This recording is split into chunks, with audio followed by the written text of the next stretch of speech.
See? May spoon sa bibig. Yan yung mga ko. Tanim-tanim. Kaso, kailangan kong ay, nako. Ayaw ko marumihan. See? Look. Ganun dapat. Sa mga artista, pag ayaw nyo marumihan kayo, ganun lang. Kasimple lang. Ang simple, di ba?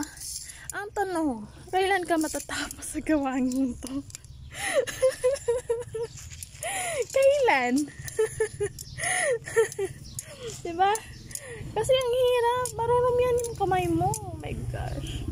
Ito yung binigay ni Mr. Mario Diag na spoon.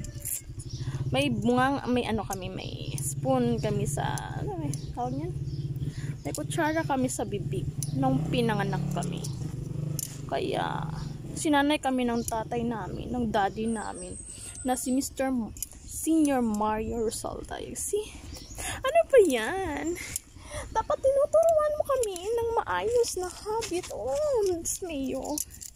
Ganun talaga. Ay, oh my gosh. Oh.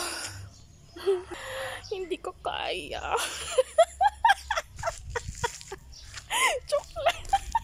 Tatawa ako sa sarili na. Hindi na nga. Hindi ko kaya. Oh my gosh. Wala sa Chris. Oh, ang hirap. Bye bye.